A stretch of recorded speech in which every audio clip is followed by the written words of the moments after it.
तो स्टार्ट करते हुए आज का लेक्चर हम लोग कंपनीज अकाउंट के बारे में बात कर रहे थे और हमने इश्यू ऑफ शेयर्स के बारे में कुछ चर्चा आपके साथ की थी। और इसी के साथ साथ हमें है इसी के आपके साथ कि कॉल्स इन अरियर भी हम डिस्कशन कर चुके थे और कॉल्स इन एडवांस के बारे में भी चर्चा हम आपके साथ कर चुके थे। अब मुद्दा इस बात का उठता है कि जो कॉल्स इन अरियर पे कॉल्स इन एडवांस पे जो इंटरेस्ट दिया जाएगा वो कितने समय का दिया जाएगा, ये सबसे ज्यादा महत्वपूर्ण होगा। कॉल्स इन अरियर पे भी इंटरेस्ट दिया जाएगा, लिया जाएगा। कॉल्स इन अरियर पे इंटरेस्ट लिया जाएगा और कॉल्स इन एडवांस पे इंटरेस्ट दिया जाएगा। तो मुद्दा इस बात का होता है कि इंटरेस्ट कब तक से किस समय के लिए ले जाएगा। बहुत सिंपल सी बात है। से एग्जांपल इंटरेस्ट ड्यू हो गया, अमाउंट ड्यू हो गया और आपने पैसा पे नहीं किया। मैं सबसे पहले मैं कॉल्स इन अरियर की बात कर रहा हूं। मैं किसकी बात कर रहा हूं बेटा? मैं कॉल्स इन अरियर के लिए। तो हम कंपनी अकाउंट के बारे में चर्चा आपके साथ कर रहे हैं। तो इसमें पहला पॉइंट, दूसरा पॉइंट जिसके बारे में चर्चा मैं आपके साथ करने जा रहा हूं, देखिएगा इस बात में किसी एग्जांपल अमाउंट में सबसे पहले बात कर रहा हूं किसके लिए बेटा? कॉल्स इन अरियर के लिए। किसके लिए बात करूंगा बेटा? मैं कॉल्स इन अरियर के बारे में आप लोगों से यहाँ पे बात करता हूँ। तो जब मैं कॉल्स इन अरियर के बारे में जब आप लोगों से यहाँ बात करता हूँ तो कॉल्स इन अरियर में क्या होगा ध्यान समझना। अगर कॉल्स इन वन तक अगर ड्यू डेट तक हम कंपनी को पैसा पे नहीं करते हैं, इन दैट सिचुएशन वो कॉल्स इन अरियर बन जाता है। बट ऑब्वियसली बात ड्यू डेट अलग होती है, कॉल की डेट कुछ अलग होती है या सेम होती है। आज पैसा मांगा है तो बट ऑब्वियसली बोला कुछ दिनों बाद पैसा आपको देना पड़ेगा। तो ड्यू डेट तक अगर आप पैसा पे नहीं करते हो तो ड्यू डेट के नेक्स्ट डे से till the date of payment, मतलब बात ध्यान समझना, ड्यू डेट से के नेक्स्ट डे से, ड्यू डेट तक तो इंटरेस्ट लगेगा ही नहीं। ड्यू डेट के नेक्स्ट डे से कब तक बेटा? जब तक इसका पेमेंट नहीं हो जाता तब तक का समय का इंटरेस्ट चार्ज किया जाएगा। कितने रेट से बेटा? At the rate of 10% per annum. और इनका कैलकुलेशन हमेशा डेज बेसिस पे किया जाएगा और कंप्लीट डेज अवेलेबल अगर आपके पास है तो।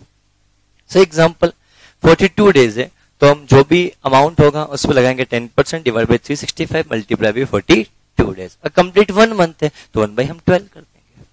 इस चीज का आप लोग ध्यान रखना। जब मैं बात करता हूं कॉल्स इन एडवांस तो उस केस में क्या होगा बेटा? डेट ऑफ पेमेंट रिसीव्ड, जिस दिन आपको पैसा रिसीव हुआ तब से लगाकर क्या जिस कॉल के लिए पैसा आपको रिसीव हुआ इसकी भी ड्यू डेट तो आएगी या ड्यू डेट नहीं आएगी बेटा? बोलो। तो ड्यू डेट तक यहां से लगाकर इस समय का इंटरेस्ट दिया जाएगा at the rate of 12% per annum. Clear? क्या पॉइंट सभी को समझ में अच्छे से आया बेटा? दिस इज द पॉइंट जहां इस चीज के बारे में हमने चर्चा आपके साथ की। एक पॉइंट था सिंपल सा, कुछ भी नहीं। अब मुझे बताओ कॉल्स इन अरियर पे इंटरेस्ट दिया जाएगा या लिया जाएगा? लिया जाएगा। आपके लिए इनकम है एक्सपेंसेस? इनकम है। तो इंटरेस्ट मिलेगा तो एंट्री क्या पास होगी बेटा? पैसा आ रहा है तो bank account debit to calls in arrear पे इंटरेस्ट आपके लिए क्या इनकम है तो क्रेडिट होगा। तो interest on calls in arrear हम यहां पर लिखेंगे। स्वप्निल का है? क्लियर? ये होगा। अब इसी के साथ साथ दूसरी पॉइंट में जब बात करते हैं क्या हमें कॉल्स इन एडवांस पे इंटरेस्ट देना पड़ेगा तो हमारे लिए एक्सपेंसेस है या हमारे लिए इनकम है? एक्सपेंसेस है। तो उस केस में क्या होगा बेटा? Interest on calls in advance. जब ब्रेक लगे तो बोलते हैं सर ब्रेक की आवश्यकता है, ब्रेक दे दूंगा। लगे छुट्टी बोलूंगा छुट्टी दे दूंगा बेटा। मैं ईमानदारी रखना बेटा, है ना? मैं अपने पढ़ाने में ईमानदारी रखता हूं तो मुझे आपके काम में भी ईमानदारी चाहिए। टू पैसा जाएगा तो क्या आएगा? To bank. That will be your answer. ये आपका आंसर होगा। This are the accounting entries in case of calls in arrear and calls in interest on calls in arrear, interest on calls in advance. Simple सी बात, ये आपका खर्चा, ये आपका इनकम है। इस हिसाब से एंट्री पास की जाएगी। क्या ये पॉइंट सभी को समझ में अच्छे से आया?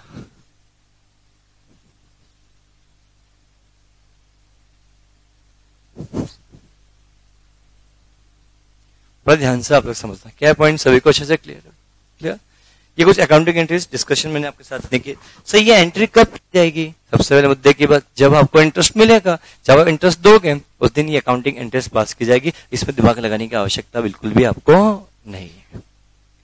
क्या पॉइंट सभी को समझ में अच्छे से है? दिस इज द पॉइंट जहां इस चीज के बारे में हमने आपसे चर्चा की। क्लियर? हाँ, इसमें कुछ क्वेश्चन हम सॉल्व करते हैं, फिर हम आगे चर्चा पढ़ेंगे। क्वेश्चन नंबर 4 पे आए आप लोग बेटा। क्वेश्चन नंबर 4,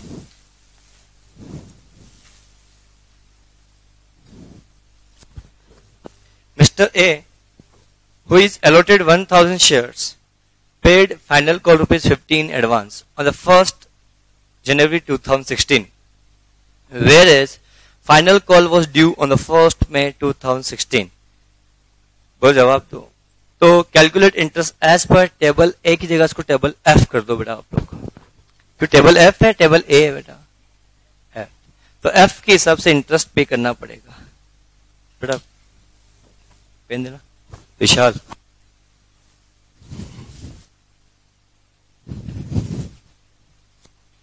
यहां पे क्या आएगा?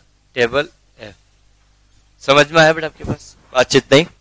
तो बेटा यहाँ पे 50 रुपए आपने एक्स्ट्रा पे किया, तो 1000 पे कितने रुपए बेटा? 50 रुपए एक शेयर पे, तो 1000 पे कितना? 50,000। तो इंटरेस्ट कितना आएगा? 50,000 के ऊपर कितने परसेंट से है? 12% से। 1 मंथ ले लो बेटा यहाँ पे। जैसे 1 मंथ 1 डे हो रहा है, देखा बट आप क्या लोगे? इतना चलता है बेटा, एग्जैक्ट नहीं चलने का अपन को। कितना आ रहा है बेटा आपको? 4 मंथ का आएगा। आई एम सॉरी, 2000 रुपीज का इंटरेस्ट का अमाउंट आपके पास आएगा। क्या समझ में अच्छे से आया? तो यहां तक के पॉइंट में किसी कुछ प्रॉब्लम है तो आप लोग मुझसे पूछ सकते हैं। ये क्वेश्चन नंबर 4 इज डन।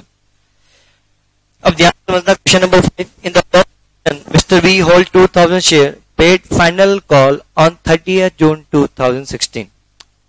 मतलब फाइनल कॉल ड्यू कब होती है? 1 मई 2016 को। बट एक व्यक्ति था मिस्टर बी जिसने इन 2000 शेयर पे इंटरेस्ट 2000 शेयर इसके पास थे। इसने 1 मई की जगह इसका पैसा उसने कब पे किया? 30th जून को पेमेंट किया। तो इसका कॉल्स इन अरियर होगा या calls in advance? Calls in arrear. तो कॉल्स इन अरियर पे भी इंटरेस्ट चार्ज किया जाएगा या इंटरेस्ट दिया जाएगा? सॉरी, लेना होगा या देना होगा? लेना होगा। कितने परसेंट से बेटा? 10% से। Are you getting my points? Clear? तो यहां पे कितना आएगा? कितने शेयर हैं? 2000 शेयर्स मल्टीप्लाई बाय कितना? 50। दैट मीन्स 1 लाख पे कितना परसेंट? 10%। कितना बेटा? 2/12। अमाउंट 2 मंथ का बेटा। Yes, 1667। That will be your answer. Question ध्यान से पढ़ो यार बेटा। अब आपको बोला सा क्वेश्चन कैसे पता लगा? In the about situation. तो मुझे बताओ क्वेश्चन नंबर 4 में जो अबाउट सिचुएशन, क्वेश्चन नंबर 1 में जो अबाउट सिचुएशन थी उसमें ड्यू डेट गिवन थी फर्स्ट कॉल की कब बेटा आपके पास? 1st में। बट इसका फाइनल कॉल का पैसा आपने पे कब किया बेटा? 30th जून को बेटा। दैट मीन्स कितना? 2 महीने हो गए। दैट मीन्स इसकी सिचुएशन में क्या होगा? 2 मंथ का इंटरेस्ट चार्ज किया जाएगा। क्या सभी समझ में आया बेटा? श्योर। अब बेटा very important concept for future of shares, हम उसकी बात करेंगे। बेटा शेयर फॉरफिट कब किया जाता है? सबसे पहले एक बात मुझे बताओ, जब पैसा non payment of call, payment हमने कॉल किया और सामने वाले व्यक्ति ने पैसा पे नहीं किया तो उसका शेयर हम क्या कर जाते हैं? फॉरफिट। अब शेयर हम फॉरफिट करेंगे तो उस केस में ट्रीटमेंट क्या होगा? बड़े ध्यान से आप लोग समझना। उस केस में ट्रीटमेंट क्या होगा, चीज के बारे में अपन को यहां पे समझना है।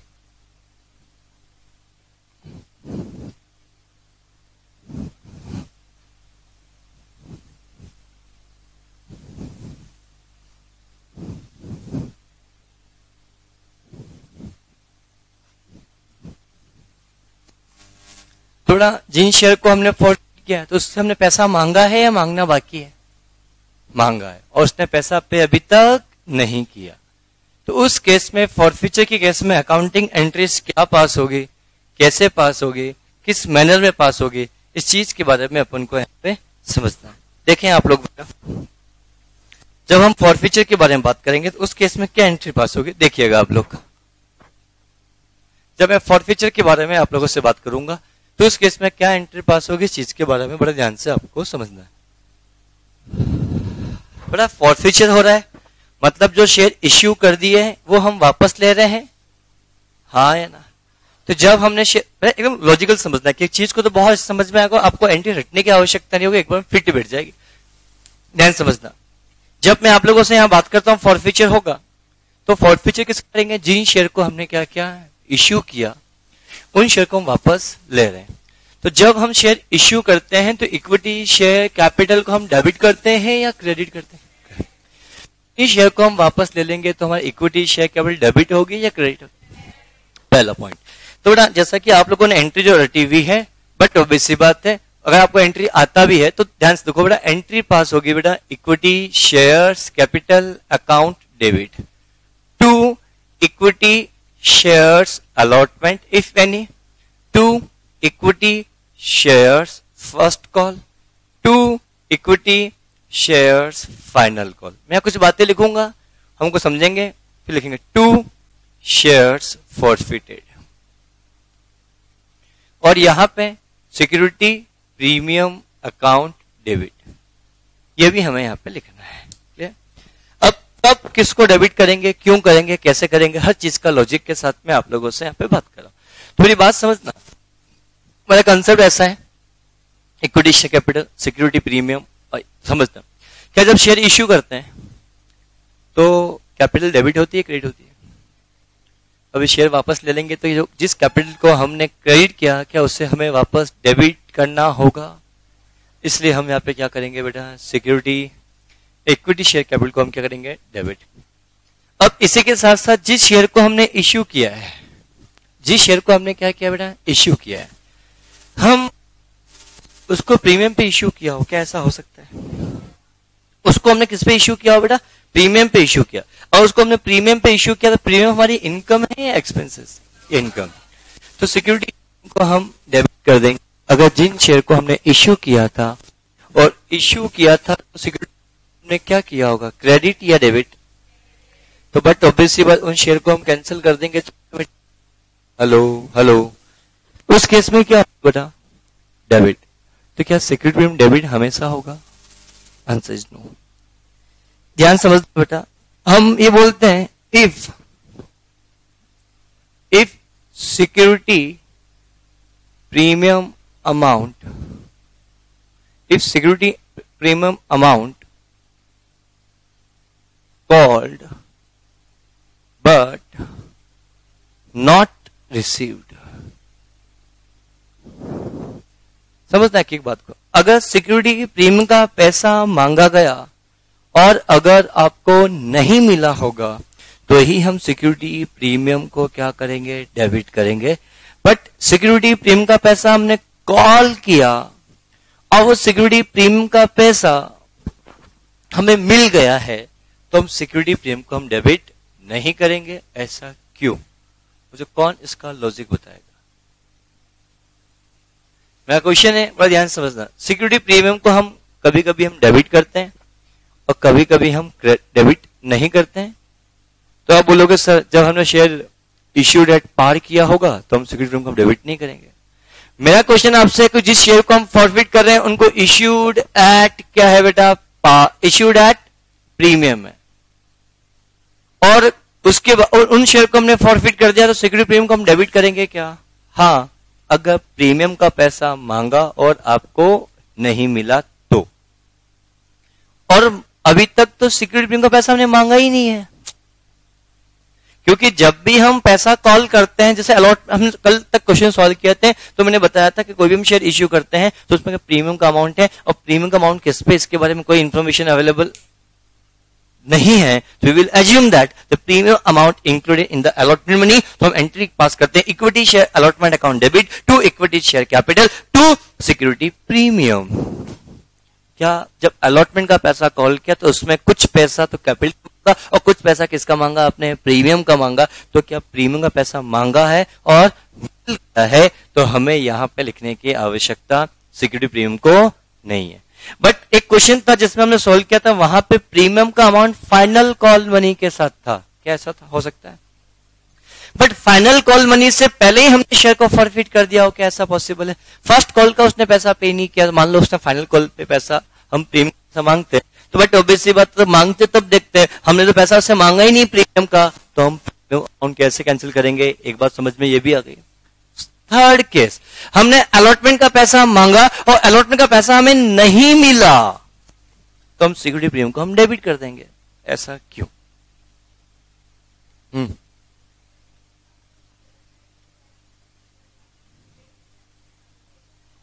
दिस इज नॉट लॉजिक यार, this is not the logic, this is not the logic बेटा यार, this not the logic, this not the logic बेटा। क्योंकि जब प्रीमियम रिसीव होता है तब भी हम यहाँ पे शेयर प्रॉफिट में से नहीं लिखते हैं। तो क्यों नहीं लिखते हैं? अगर सिक्योरिटी प्रीमियम का पैसा मिल चुका है, जस्ट ए मिनट में आपको क्वेश्चन क्रॉस क्वेश्चन करता हूं आपके साथ बेटा, हम शेयर प्रॉफिट में क्या लिखते हैं? जितना पैसा हमें मांगा और मिल गया, तो मांगा और मिल गया, तो मांगा और मिल गया तो प्रीमियम का पैसा मिल चुका है। अरे तो क्यों नहीं लिखते हैं?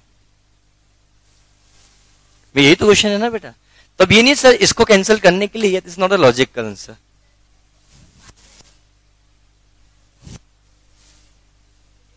हो तो इसमें अच्छा, अगर इसमें इंक्लूडिंग है तो मैं कैंसिल करेंगे और इसमें इंक्लूडिंग तो कैंसिल नहीं करेंगे। तो बेटा क्यों लॉजिक थोड़ी हुआ? तो कैपिटल का नहीं मिला तो उसको प्रीमियम क्यों लिख रहे हो आप? तो यहीं से हटा दो ना, यहां क्यों लिख रहे हो? यस ना ना बेटा, कभी भी नहीं। सिक्योरिटी प्रीमियम का पैसा कभी भी कैपिटल में ट्रांसफर नहीं होता है, क्योंकि सिक्योरिटी प्रीमियम के रिस्ट्रिक्टेड यूज है, कैपिटल रिजर्व के रिस्ट्रिक्टेड यूज नहीं है। हाँ गलत बात बेटा, हम बैलेंस शीट में जब भी शो करते हैं, मैं ये जरूर बोल सकता हूं कि रिजर्व सरप्लस हेड में शो कर सकता हूं, पर कभी भी कैपिटल रिजर्व में नहीं है यार बेटा। क्योंकि एक प्रीमियम रिजर्व बोल सकते हैं, बस प्रीमियम रिजर्व कुछ नहीं होता, बेसिकली सिक्योरिटी प्रीमियम ही होता है बेटा।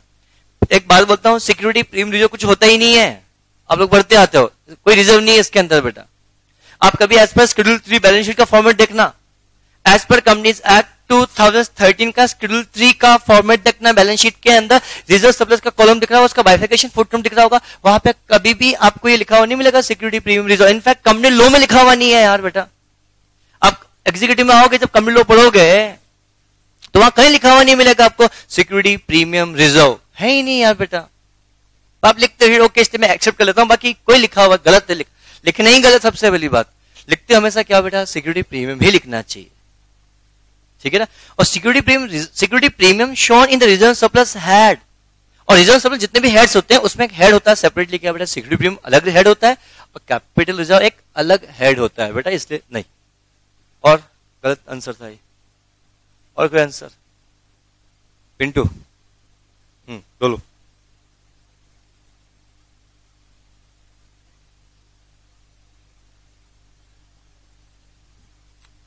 हाँ हाँ बेटा, आप क्या नाम है आपका? अवनी। हाँ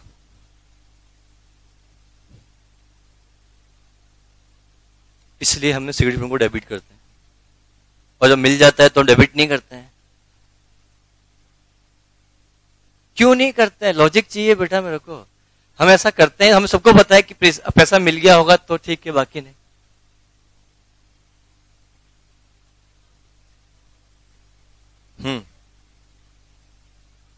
इसलिए हम उसको कैंसिल नहीं करेंगे। गलत। शिवम, ओजस्वी, रिधिमा, प्रांजल, नेहल, ध्वनि, कल कहां गए अपन बेटा? कहां से आते हो?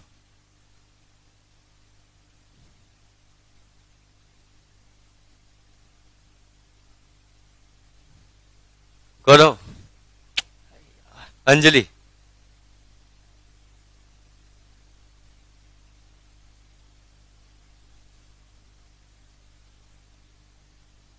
हिंदी में बोल दो, समझ जाऊंगा बेटा। मैं भी हिंदी में तो बोलता हूं। कल हिंदी दिवस था, पता था आपको? क्या किसी ने मनाया?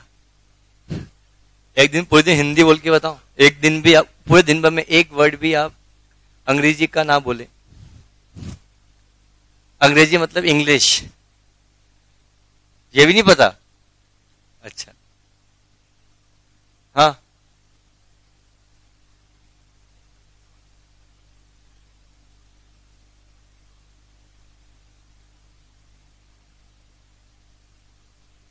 हम्म,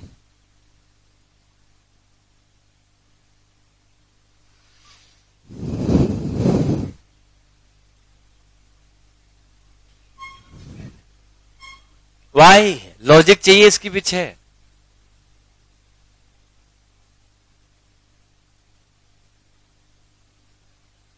हाँ, फरहीन है ना, नाम याद हो गया है बेटा।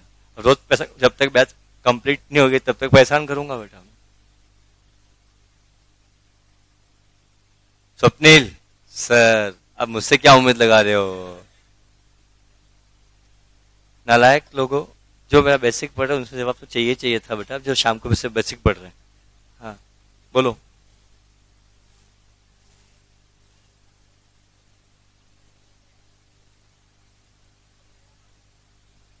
हम्म,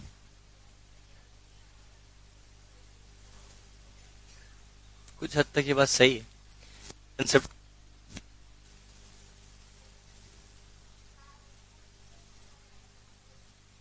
तो फिर जब आप शेयर फॉरफिट की एंट्री पास करते हो उसमें सिक्योरिटी प्रीमियम तो नहीं लिखते हो, तो आप इंक्लूडिंग हो तो हटा के लिखते हो आप बेटा। इस अरे नालायक, बिकॉज ऑफ रियलाइज्ड कंसेप्ट। कुछ अकाउंट्स के कंसेप्ट होते हैं आपके नोट्स में बेटा, शुरू के 3-4 पेज में लिखा हुआ मिल जाएगा आपको, पढ़ने के लिए थ्योरी दे रखी, आप पढ़ते ही नहीं हो। हालांकि इतना क्वेश्चन एग्जाम में नहीं पूछेगा, पर तूने पूछ लिया ऐसे ही। बिकॉज ऑफ इनकम को तभी हम रिकॉर्ड करते हैं जब when he realised, that's it. पढ़ाया था स्वप्निल, जवाब चाहिए था रिजू। सो आपने उस दिन बोला था वो प्रीपेड का याद आ गया, इसका याद क्यों नहीं आया? सब नहीं आया तो नहीं आया, इसमें क्या है, बहुत सिंपल सी बात है।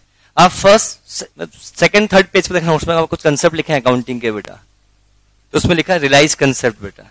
जब इनकम रियलाइज ही नहीं हुई फिर भी हमने इसको रिकॉर्ड कर दिया। सो ऐसा कुछ लिखा हुआ है क्या आगे? हाँ, आप पढ़ते हो आप बेटा उनको। अरे फर्स्ट चैप्टर के एमसीक्यू सॉल्व वगैरह कुछ किए ही नहीं होंगे फिर तो इसके हिसाब से बेटा 10 मार्क्स का बैठ सकता है। हाँ, फर्स्ट चैप्टर 10 मार्क्स का बैठे सकता है।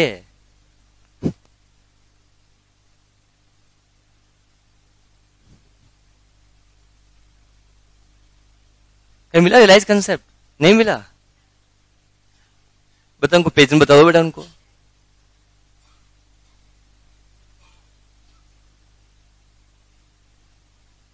सिर दुख रहा है, ऐसे बंद करवा दूं?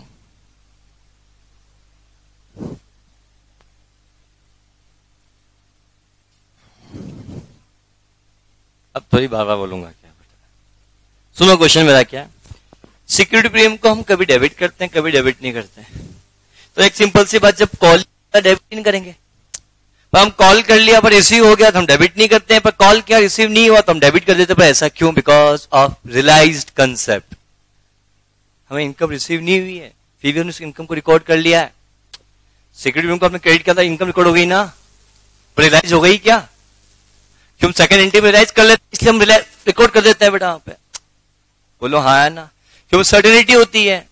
अब सर्टेनिटी नहीं है तब इस इनकम को हमें कैंसिल करना पड़ेगा, इसलिए हम सिक्योरिटी प्रीमियम को हम क्या करते हैं बेटा, डेबिट कर देते हैं वहां पे। बाकी ये नो लॉजिक, ये समझता हाँ वो ठीक है, समझाने के लिए अच्छा है, यहाँ लिख दिया मैंने, वैसे मैंने खुद ने लिखा security premium due but called but not received that debit.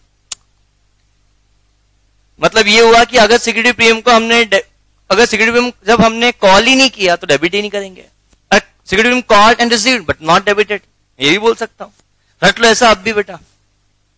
यहां पे डेबिट तभी होगा अगर सिक्योरिटी प्रीमियम को हमने कॉल किया और पैसा नहीं मिला तो डेबिट किया, रट लो, काम हो गया आपका काम तो बेटा। रिगार्डिंग माई पॉइंट्स, कॉल ही नहीं किया तो हम डेबिट ही नहीं करेंगे, कॉल किया रिसीव हो गया तो भी हम डेबिट नहीं करेंगे, बात खत्म। रिगार्डिंग माई पॉइंट्स बेटा बोलो क्लियर। नेक्स्ट पॉइंट के बारे में जब आप लोगों से हम बात करते हैं, और एक बात बोलता हूं ध्यान समझना, बहुत अच्छा लॉजिक है। तो सर ठीक है सर, आप यहां लिखते हो शेयर फॉरफिट अमाउंट, समझना बहुत अच्छा बात बोलता हूं। आप शेयर फॉरफिट अमाउंट लिखते हो तो यहां आप क्या लिखते हो, जितना पैसा हमने कॉल किया और वो हमें रिसीव हुआ उससे हम यहां लिखते हैं। बोलो हाँ है ना? समझना, मैं आपका क्वेश्चन का एकदम एकदम खतरनाक कंसेप्ट बताता हूं, आपको सोच ही नहीं पाओगे, आप सोचती नहीं इतना कंसेप्ट, इसलिए बेटा ध्यान समझना मेरी बात को। बेटा शेयर प्रॉफिट की बात करता हूं, यहां हम कहता है total amount received on such forfeited share except security premium realized, except security premium realized मतलब जितना पैसा रिसीव हो गया है और उस पैसे में अगर सिक्योरिटी प्रीमियम का अमाउंट इंक्लूडेड है तो उसको हटाकर सारा पैसा हम यहां लिखते हैं। बोलो हाँ है ना? अगर मान लो इसमें इंक्लूडेड होता, मान लो इंक्लूडिंग होता, ठीक है, इंक्लूडिंग होता। दूसरी बात, एक बात बोलना चाहता हूं, क्या शेयर फॉरफिट का अमाउंट लेटर सुनर तो कैपिटल में ट्रांसफर होता है? अरे यार आपने देखा होगा ना, इसके बाद आपने री इश्यू की एंट्री पास करते होगे, फिर इसके बाद share forfeit amount debit to capital transfer देते हो। क्या सिक्योरिटी प्रीमियम को कैपिटल में ट्रांसफर कर सकते हैं? क्या सेक्शन 52 में बताया क्या मैंने आपको? क्या बेटा नालायक, नहीं बताया? बोलो ना हाँ सर, हाँ सर ने। बोलो तो सिक्योरिटी प्रीमियम के बारे में सेक्शन 52 जो मैंने पढ़ाया था, मैं बोला फॉलोइंग 6 पर्पस के लिए ही आप इसका यूटिलाइज कर सकते हैं, इसके अलावा किसी और पर्पस के लिए इसका यूटिलाइज नहीं कर सकते। जवाब दो। तो ऐसे सिचुएशन के अंदर जब मैं आप लोगों से यहां बात करूंगा तो उस केस में ट्रीटमेंट क्या होगा, इस चीज के बारे में अपन यहां बात की। जवाब दो। दैट्स द पॉइंट जहां इस चीज के बारे में हमने चर्चा आपके साथ की। तो इस अब समझना, इसलिए मैंने बोला बेटा कैपिटल रिजर्व में ट्रांसफर नहीं होता। अब आया समझ बेटा? क्लियर? दूसरा पॉइंट, अब जब हम इस चीज के बारे में बात करते हैं, यहां पे कितना आएगा? सबसे पहले number of shares forfeited multiply by not face value, not face value, not paid up value, only called up value. तो एग्जाम में क्वेश्चन पूछ सकता है ऑब्जेक्टिव के अंदर बेटा, अगर शेयर फॉरफिट किया जाता है तो इक्विटी शेयर कैपिटल डेबिट किया जाएगा किससे? फेस वैल्यू से, पेड अप वैल्यू से, कॉल्ड अप वैल्यू से या नॉमिनल वैल्यू से? नॉमिनल वैल्यू फेस वैल्यू दोनों एक ही चीज होती है। पेड अप वैल्यू से नहीं, किससे करेंगे बेटा? कॉल्ड अप वैल्यू से। Number of share forfeited, this one. Are you getting my points? यहां क्या आएगा? Number of share forfeited and security premium called but not received. कभी कभी ऐसा होगा कि अलॉटमेंट पे भी प्रीमियम, फर्स्ट कॉल पे भी अलॉटमेंट का प्रीमियम का पैसा मिल गया तो वो प्रीमियम का पैसा यहां पर नहीं आएगा। फर्स्ट कॉल प्रीमियम और नहीं मिला तो फर्स्ट कॉल का प्रीमियम का अमाउंट यहां पर आएगा। तो सोच ही नहीं पा रहे हम तो क्या चल रहा है, नहीं आया समझ में? आपको समझाओ एक बार बेटा, ये समझ में आया? सबसे पहले बेटा समझना, यहां पे लिखेंगे नंबर ऑफ शेयर फॉरफिटेड, लिखना point number of shares forfeited.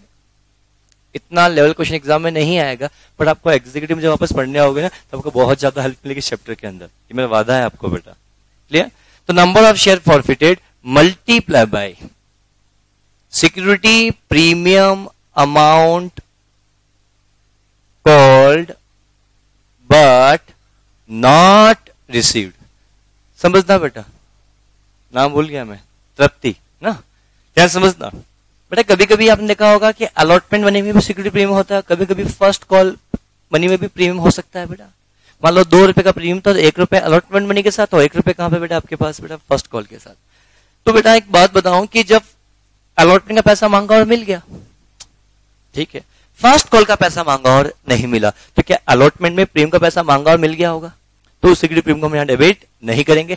But first call के बाद फर्स्ट कॉल किया और पैसा मांगा और नहीं मिला तो फर्स्ट कॉल पे मान लो प्रीमियम का अमाउंट था तो वो फिर वो प्रीमियम का, इसलिए मैंने लिखा बेटा security premium amount called but not received. ये समझे? क्या समझ में आपको आया? दिस अ पॉइंट जहां इस चीज के बारे में चर्चा हमने आपके साथ किया। अरे हाँ है ना? क्लियर? क्या मैं आगे बढ़ सकता हूं? ध्यान समझना, अच्छा पॉइंट बोलूंगा, ध्यान समझना। ये सब तभी आएंगे इफ, ये अमाउंट तभी आएंगे if amount called but not received. Sir आपने यहाँ पे इक्विटी शेयर एप्लीकेशन क्यों नहीं लिखा? Because of equity share application का पैसा कॉल ही नहीं किया जाता है, डायरेक्टली रिसीव होता है। अगर अलॉटमेंट का पैसा मांगा और मिल गया तो फिर यहाँ पे इक्विटी शेयर अलॉटमेंट नहीं आएगा। इक्विटी शेयर फर्स्ट कॉल का पैसा मांगा और नहीं मिला, यहां पर आएगा। अगर इक्विटी शेयर फाइनल कॉल हमने किया ही नहीं, उससे पहले ही हमने शेयर को फॉरफिट कर दिया, तो भी ये नहीं आएगा। यानी क्या लिखा? Amount called but not received. Call किया और नहीं मिला तो यहां पे इनमें से कोई एक आइटम आएगा जिसको हमने कॉल ही नहीं किया, तो उससे हम क्रेडिट नहीं करेंगे। अरे बोलो, ऐसा क्यों कि जब भी इनको कॉल किया जाता है इन सबको हम क्या करते हैं? डेबिट करते हैं, क्रेडिट करते हैं? डेबिट करते हैं। अरे हमने अलॉटमेंट का पैसा मांगा तो एंट्री क्या पास की? Equity share allotment account debit to equity share capital to security premium and receive the bank account debit to equity share allotment. बोलो, कुछ लोग इनके बदले में जो कॉल्सिन अरियर भी यूज करते हैं, इस बात से बिल्कुल भी फर्क नहीं पड़ता। कोई बोले इक्विटी शेयर कैपिटल कितने से क्या होगा, तो आप सोच लेना, कुछ कंफ्यूज मत होना इससे। क्या ये पॉइंट सभी को समझ में आया? यहां तक के पॉइंट में किसी को डाउट है? बोलो, जवाब दो। क्या मैं आगे बढ़ सकता हूं? जवाब दो, हाँ या ना। ठीक है, बहुत बढ़िया, समझ में। शेयर फॉरफिट में क्या है? Amount received on such forfeit share except security premium realised. बोलो, सो रियलाइज नहीं हुआ होगा तो वो ऑलरेडी इस पर कहीं पे इंक्लूड होकर आ रहा, इन तीनों में किसी में इंक्लूड होकर आ रहा होगा। ये एंट्री किसकी है? शेयर फॉरफिट करने की, री इश्यू की? फॉरफिट करने की एंट्री है ना, ध्यान समझना। सेकंड एंट्री के बारे में जब आप लोगों से, अब जिन शेयर को हमने फॉरफिट किया, इन शेयर को हम वापस री इश्यू कर सकते हैं। मैं क्या बोल रहा हूं बेटा? जिन शेयर को हमने क्या किया बेटा? फॉरफिट किया, इनको हम वापस री इश्यू कर सकते हैं। और री इश्यू एट पार भी हो सकता है, री इश्यूड एट प्रीमियम भी हो सकता है, री इश्यूड एट डिस्काउंट भी हो सकता है। बट डिस्काउंट का अमाउंट शेयर फॉरफिट अमाउंट से ज्यादा नहीं हो सकता। अरे यार, मैंने ये बोला शेयर फॉर, जिन शेयर को हमने फॉरफिट किया उनको डिस्काउंट पर इश्यू कर सकते हैं, but discount amount never be exceed share forfeit amount. This statement is correct? Answer is yes. ये एग्जाम में क्वेश्चन पूछ सकता है। ध्यान समझो, जिन शेयर को हम फॉरफिट कर रहे हैं, जिन शेयर को हम क्या कर रहे हैं बेटा? फॉरफिट कर रहे हैं, और इन शेयर को हम री इश्यू करते हैं डिस्काउंट पे। री इश्यू किस पे करते हैं बेटा? डिस्काउंट पे हम क्या करते हैं बेटा? री इश्यू करते हैं। तो ऐसी सिचुएशन के अंदर बड़ा ध्यान समझना, जिन शेयर को हम क्या कर रहे हैं? फॉरफिट करें, क्या इनको हम री इश्यू कर सकते हैं? किस पे बेटा? डिस्काउंट पे। तो जिन शेयर को हमने री इश्यू किया डिस्काउंट पे, तो discount amount never be exceed share forfeit amount. इस अमाउंट से ज्यादा डिस्काउंट का अमाउंट कभी भी नहीं हो सकता। बात खत्म। बोलो, नहीं आया समझ में? तो बेटा पूछो, क्या दिक्कत है बेटा? समझेंगे ना? अभी सिर्फ समझ लो बेटा, अभी इस चीज के लिए। बाकी में अभी इसमें हम क्वेश्चन सॉल्व करेंगे बेटा। मतलब से एग्जांपल, तो मैं एग्जांपल लेता हूँ। यहाँ पे 2 रुपए शेयर फॉरफिट का अमाउंट है। लेट एग्जांपल, यहाँ अमाउंट कितना रहा है? 2 रुपीज। अब इन शेयर को हमने इश्यू किया होगा, तो ये जिन शेयर को हमने फॉरफिट किया, हमने इनको इश्यू किया। जो शेयर इश्यू करते हैं, इसकी फेस वैल्यू गिवन नहीं होती, 10 रुपीज मानते हैं बेटा। तो 10 रुपए शेयर को हम इश्यू कर सकते हैं 10 रुपए पे, इश्यू डेट पार। 10 रुपए को इश्यू करते हैं 11 पे, इश्यू डेट प्रीमियम। 10 रुपए के शेयर को हम इश्यू करते हैं 9 रुपीज पे, इश्यू डिस्काउंट। डिस्काउंट का अमाउंट कितना बेटा? 1 रुपीज। तो यहाँ कितना है? 2 रुपीज। तो 1 रुपए डिस्काउंट हो सकता है। बट इश्यू क्या? 8 रुपीज पे, तो हाँ हो सकता है। डिस्काउंट कितना बेटा? आपके पास 2 रुपीज का डिस्काउंट है, तो हाँ शेयर फॉरफिट है। बट इश्यू हम 7.5 पे नहीं कर सकते हैं, क्योंकि डिस्काउंट कितना हो जाएगा? 2.5, और maximum discount 2 rupees each share हो सकता है। इस चीज के बारे में हम, इज इट क्लियर? अब समझ में आया सभी को अच्छे से? अरे यार बोलो ना। अब मैं नेक्स्ट पॉइंट के बारे में जब मैं आप लोगों से यहाँ बात करूंगा, उस केस में ट्रीटमेंट क्या होगा, बड़ा ध्यान से आप लोग समझना। अब शेयर को री इश्यू करेंगे, पैसा आएगा या जाएगा? पैसा आएगा या जाएगा? आएगा। जब पैसा आएगा तो एंट्री करेंगे बेटा हम क्या? Bank account debit, share forfeited account debit to equity shares capital to security premium. इस एंट्री को बड़े ध्यान से आप लोग समझना। मैंने यहां बोला, क्या बोला? बैंक अकाउंट डेबिट, ध्यान से समझना, share forfeit account debit, equity share capital credit, और क्या बेटा? Security premium credit.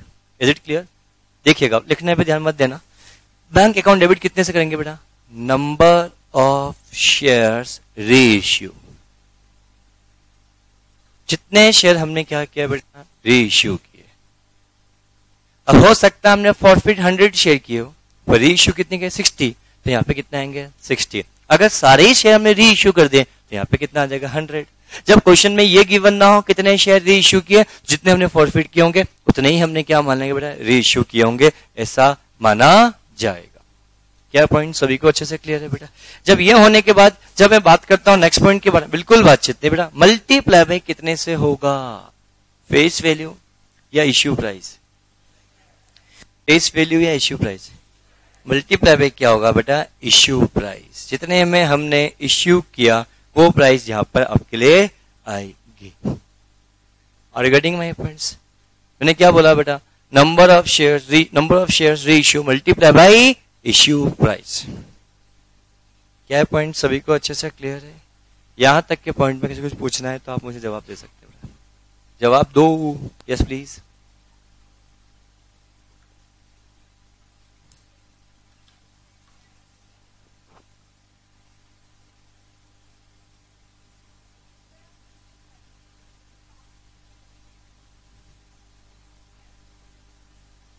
जब वहां की तब वहां पहुंचे तो बात करेंगे।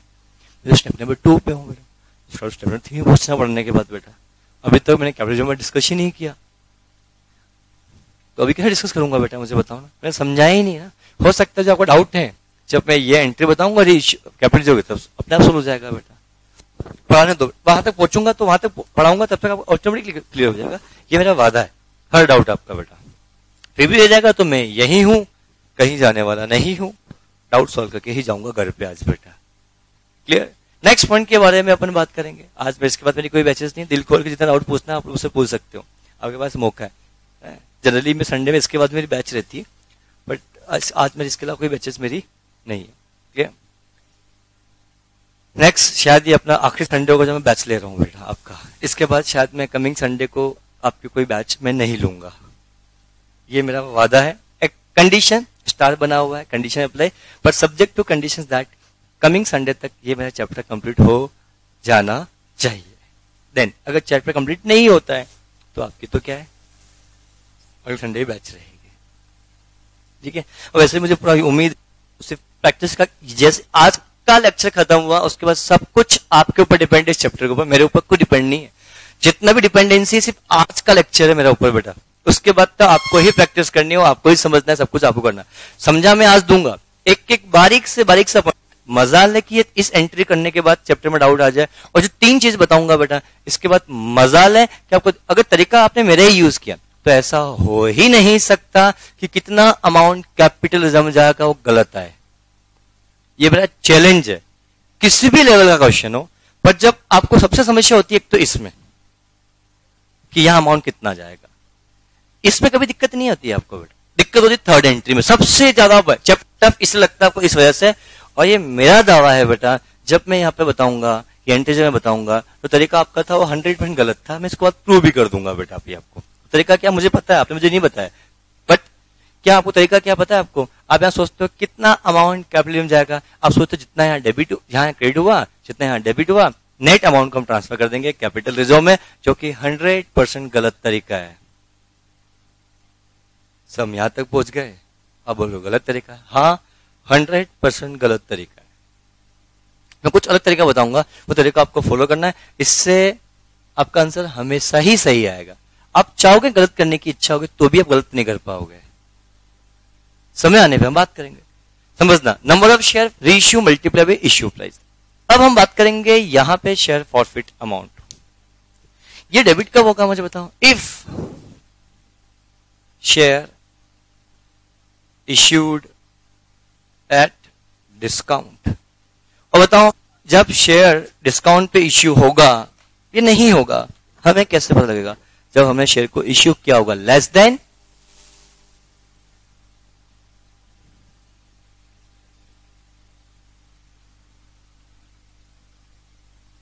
मैं क्वेश्चन वापस बोल रहा हूं,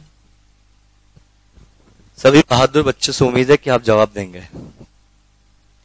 जवाब मेरा गौरव से, पहला question, if share issued at discount when issue price is less than face value, Ridhima face value,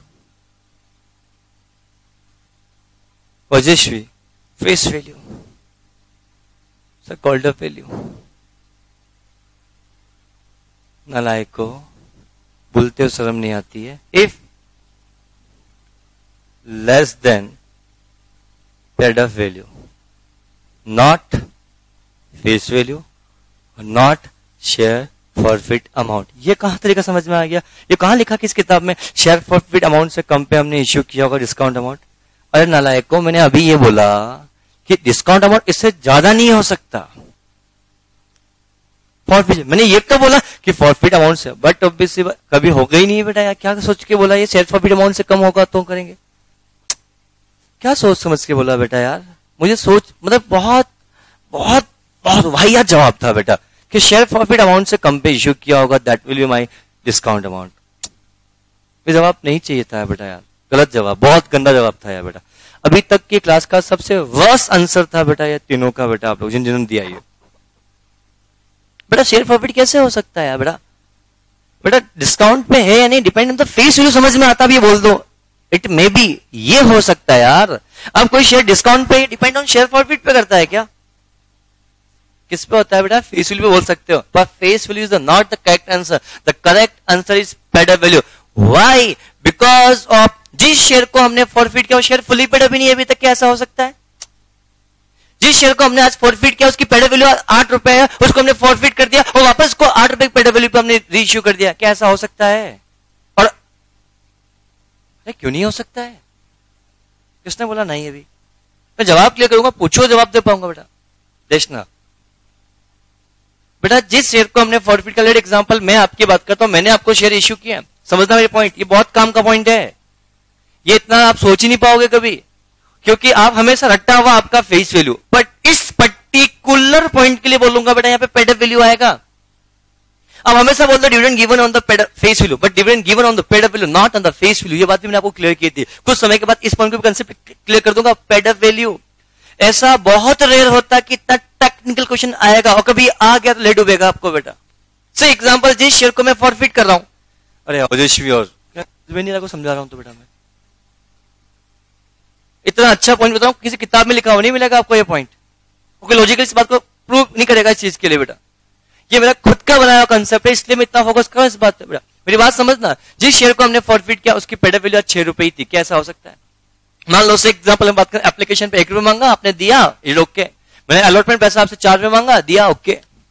पर आपने फर्स्ट कॉल का मैंने आपसे 1 रुपए मांगा, आपने नहीं दिया, शेयर को फॉरफिट कर दिया, और 4 रुपए मेरे को अभी भी फाइनल कॉल पे कॉल करना बाकी है। ये अभी पॉसिबल?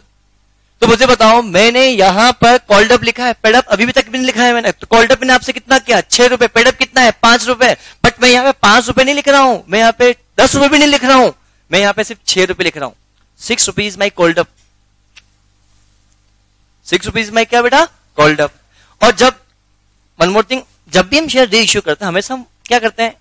पूरा पैसा हम एक साथ ही कॉल करते हैं। अरे हाँ है ना? तो बट ऑब्वियसली बात 6 रुपए यहाँ पे आ गया। अरे हाँ है ना? अब हो सकता है इन बिटवीन फॉरफिट किया हो तो दूसरे व्यक्ति से भी हमने पैसा मांग लिया हो 4 रुपए, तो 4 रुपए मेरी मांग लिया, तो 10 रुपए का शेयर पेड अप वैल्यू भी है, 10 रुपए का मेरा फेस वैल्यू। बट जरूरी है क्या? मैंने अभी तक 4 रुपए मांगा ही नहीं हो, कैसा हो सकता है? तो मुझे बताओ, आज भी शेयर की पेड अप वैल्यू कितनी चल रही है? 6 रुपए चल रही है, 10 रुपए चल रही है? 6 रुपए चल रही है ना? अब 6 रुपए का शेयर मैंने आप लोगों को 5.5 रुपए में इश्यू किया, क्या ऐसा पॉसिबल है? तो तो बताओ यहाँ पे आप 10 रुपए लिख दो, यहाँ तो आप 5.5 लिखोगे। अगर आपने यहाँ पे फेस वैल्यू लिख दिया 10 रुपए, तो 10 रुपए माइनस कितना कर दिया बेटा आपने बेटा 5.5, तो 4.5 डिस्काउंट हो गया। जब डिस्काउंट का अमाउंट तो मैक्सिमम 1 रुपए हो सकता है, क्योंकि I am so sorry, discount का अमाउंट मैक्सिमम 5 रुपए हो सकता है, क्योंकि आपको एप्लीकेशन का पैसा मिल गया था, अलॉटमेंट का पैसा मिल गया था। एप्लीकेशन पे कितना रुपए था बेटा आपके पास बेटा 1 रुपए, अलॉटमेंट कितना रुपए था 4 रुपए। अरे यार ये 6 रुपए, यहाँ पे सिर्फ फर्स्ट कॉल का पैसा हमने निकाल किया 1 रुपए, तो 5 रुपए यहाँ पे आया। आप इस शेयर को आपने मान लिया कि हमने क्या मान लिया, क्या मान लिया आपने कि हमने तो इसको 10 रुपए का शेयर हमने इश्यू किया 5.5 रुपए में, तो यहाँ पे 5.5 आया, तो यहाँ डिस्काउंट कितना आया 4.5 आया, यहाँ पे कितना आया 10 रुपीज आया। अब मुझे बताओ इट ओके, ये 5 रुपए से कमी है आपको लग रहा है। अब आपको क्या पता लग रहा है कि सर 5 रुपए यहाँ डेबिट हुआ, 4.5 रुपए यहाँ क्रेडिट हुआ, तो 0.5 रुपीज आपके हिसाब से क्या जाना चाहिए कि गलत है। क्यों कि हम यहां पे हमेशा क्या लेंगे बेटा पेड अप वैल्यू, तो पेड अप वैल्यू अगर मैं लेता तो मेरी पेड अप वैल्यू 6 रुपए ही आज भी, तो डिस्काउंट कितना आएगा 0.5, डिस्काउंट कितना आएगा 0.5, यहां कितना 6। ये भी क्वेश्चन पूछ सकता है कि इक्विटी शेयर कैपिटल क्रेडिट कितने से होगा, आप बोल दोगे 10 रुपए से होगा, जबकि सही जवाब कितने से होगा बेटा 6 रुपए से। तो ये ध्यान रखना जिस शेयर को आप फिट कर रहे हो उसकी पेड अप वैल्यू क्या है। क्वेश्चन में गिवन है तो क्वेश्चन तहलका मचाएगा, और गिवन नहीं है जो फेस वैल्यू है वही क्या बेटा आपके लिए पेड अप वैल्यू है। अब समझना, तो 5 रुपया था 0.5, बताओ कितना पैसा जाएगा सिक्योरिटी प्रीमियम में 5.5। Are you getting my points? ये पॉइंट बहुत महत्वपूर्ण है सर, कुछ समझ में नहीं आ रहा है क्या चल रहा है कि क्वेश्चन ये पॉइंट ऐसा छोटा बड़ा पॉइंट तो है ही नहीं कि आपने अभी तक हमेशा यहाँ पे फेस वैल्यू डिस्कशन करते हैं बचपन से बेटा, जो कि गलत है। क्योंकि मुझे बताओ जिस शेयर को हम फॉरफिट कर रहे हैं उसकी पेड अप वैल्यू 6 रुपए, क्या इसको जिसको हम री इश्यू कर रहे हैं उसकी पेड अप वैल्यू भी 6 रुपए हो सकती है या नहीं? 10 रुपए होगी हमेशा, मुझे बताओ 10 रुपए हो सकती है नहीं हो सकती है? 10 रुपए हो सकती है, 10 रुपए भी हो सकती है, 6 रुपए भी हो सकती है। अगर 6 रुपए का शेयर हमने 5.5 इश्यू किया तो डिस्काउंट 50 पैसे है 4.5 रुपए, जबकि आपके हिसाब से आप फेस वैल्यू बोलोगे तो फेस वैल्यू 10 रुपए लोगे, लेस देन फेस वैल्यू लिख दिया तो आप डिस्काउंट बोल दोगे 4.5 रुपए। जवाब दो, क्या ऐसी गलती आपसे हो सकती है? अरे हाँ या ना? और दूसरी बात बड़े ध्यान से आप लोग समझना, अगर मैं यहां पे तो इसलिए गलती आपसे हो सकती है, इसको इसी क्वेश्चन को मैं चेंज करता हूं। 1 रुपए एप्लीकेशन पे, ध्यान सुनना, अलॉटमेंट पे 4 रुपए और फाइनल कॉल पे कितना रुपए बेटा, फर्स्ट कॉल पे कितना रुपए 1 रुपए। समझना है क्वेश्चन? एप्लीकेशन कितना रुपए, अलॉटमेंट पे कितना रुपए 4, फर्स्ट कॉल पे कितना 1, कुल कितना पेड अप वैल्यू है? कॉल्ड अप वैल्यू कितनी है 6 रुपए। आपने सिर्फ एप्लीकेशन का पैसा दिया, अलॉटमेंट का पैसा आपने नहीं दिया, फर्स्ट कॉल का पैसा भी आपने नहीं दिया, मैंने आपका शेयर फॉरफिट कर दिया। क्या ऐसा हो सकता है? अब मुझे बताओ यहां तो 6 रुपए ही आएगा, यहां कितना आएगा बेटा 5 रुपए आएगा, यहां कितना आएगा 1 रुपए आएगा, और इस शेयर को मैंने इश्यू कर दिया, आज भी पेड अप वैल्यू 6 रुपीज है, फुली पेड अप अभी तक नहीं है। इस शेयर को मैंने 5.5 रुपीज में इश्यू किया, क्या ऐसा पॉसिबल है? तो ठीक है, यहाँ पे 5.5 ही आएगा। डिस्काउंट कितना आ गया 4.5 आपके हिसाब से, तो यहां लिख दिया आपने 10 रुपीज। अगर ये पॉइंट में नहीं बताता तो आप कितना लिखते हो 10 रुपए 5.5 4.5, ये हो ही नहीं सकता, because company can not issue at discount exceeds this amount. यहां कितना आ गया? क्या बोलो तरीका गलत हो गया? कैसे हो सकता है? पॉसिबल ही नहीं है, ये इश्यू गलत है ना। कि कोई भी कंपनी जो री इश्यू शेयर री इश्यू जिन फॉरफिट शेयर को आप री इश्यू कर रहे हो उसका डिस्काउंट का अमाउंट मैक्सिमम दिस अमाउंट हो सकता है, ज्यादा हो ही नहीं सकता। आपने ज्यादा कर दिया, तो एक काम करते हैं सर, इतना क्या दिमाग लगा रहे हो, यहां पे 1 रुपए लिख देते हैं, मतलब डिस्काउंट इश्यू गलत नहीं कर सकते सर। कैपिटल लिख दें, नहीं कर सकते। मैंने बोला ना कोई भी कंपनी जिन शेयर को हम री इश्यू कर रहे हैं डिस्काउंट पे करें, डिस्काउंट का मैक्सिमम अमाउंट कितना हो सकता है बेटा दिस अमाउंट, इससे ज्यादा कभी भी आपका डिस्काउंट का अमाउंट नहीं हो सकता। आया समझ में? इसलिए यहां पे क्या लिखोगे बेटा पेड अप वैल्यू। इसकी इंपॉर्टेंस बहुत है, शायद नोट्स में क्वेश्चन एक होगा, नहीं होगा तो एग्जीक्यूटिव में क्वेश्चन मिलेगा मिलेगा, ये तय है बेटा।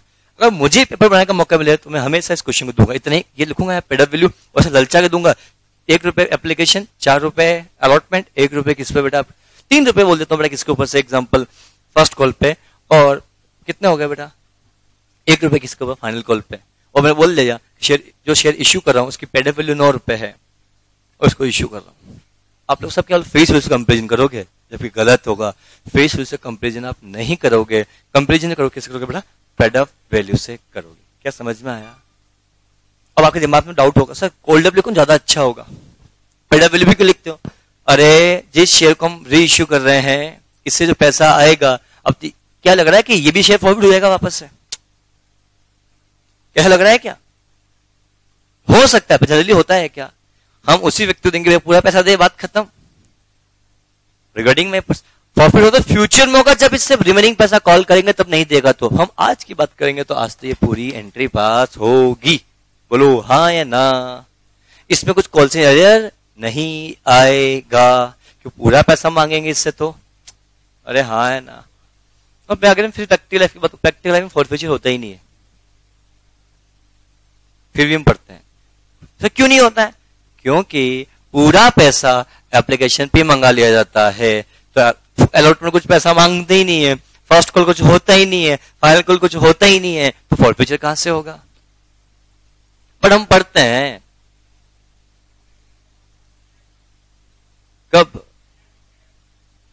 नहीं बेटा, बहुत रेट होता है, मांगते भी तो 1-2 रुपए ले जाता है, बट जब से प्रैक्टिकल लाइफ में बेटा ऐसा होता ही नहीं है बेटा। पहले आई मीन 1956 से पहले की बात है बेटा, तो जब तो मेरा भी मैन्युफैक्चरिंग नहीं हुआ था, किसी और जन्म में होगा, क्या पता कौन सी योनि में होगा, मुझे भी नहीं पता होगा। क्या समझ में आया बेटा आपके पास? श्योर।